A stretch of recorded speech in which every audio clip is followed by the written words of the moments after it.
Joining me right now is Jim Stupka, the Assistant Fire Chief of De Pere, and kind of an interesting day today. You're actually inviting families out to the fire department and talk about fire safety and keeping your family basically safe, right? Yes, and one of the things that we're doing is we're having our open house, and at the open house it's always fun, but we also want to educate the people as to what they need to do to help protect themselves and help us to make things easier in their lives.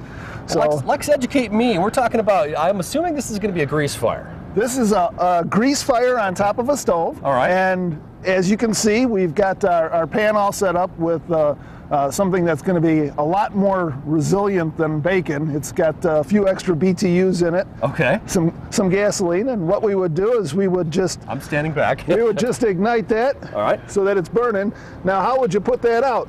In the old days, the wives' story was you just pick it up and take it over to the sink. Well, that's too hot. That's way too hot. You're going to spill it all over the floor on the way to the sink. And splashing water just splashes fire, basically. Well, or you could, the old wives' tale was to take something and dump it over the top. Oh, sure. And if you dump something over the top, where does your hand have to be?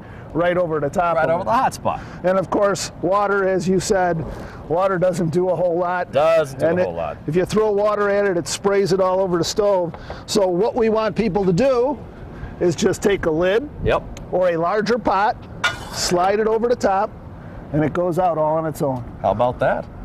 How about that? One of the simple ways that you can stay safe. Now, obviously, you've got demonstrations like this going on, but you also have fun events for kids, just to get them out and get them interested in the things that, the firemen and women are doing out there. Sure, right? Sure. We actually have them set up so that they can get a picture in fire gear and take that home with them to put on the refrigerator or whatever. Fun.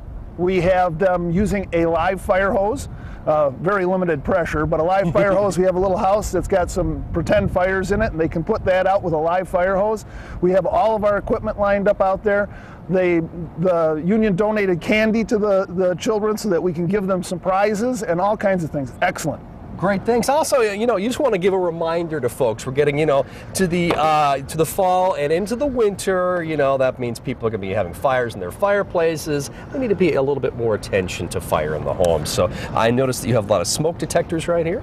Well, the smoke detectors, what we want to do is remind people that change their batteries when they change their clocks. If they have an older home, they're going to have the battery-operated detectors. Any of the detectors that are over 10 years old should be replaced. A lot of the new detectors that are out today all have 10-year batteries where you just stick the battery into it, put it up on the ceiling, it's got a little bracket that goes with it, and forget about it for 10 years. Wow. Now that's what I call a battery. Also a handy thing to have. I know I used to have a problem with my fireplace until I had it worked on, and I actually had one of these sitting next to it. There's a lot of different varieties of fire extinguishers. I have several fire extinguishers in my home, and I'm not always there, so there's people there that have to be able to use it.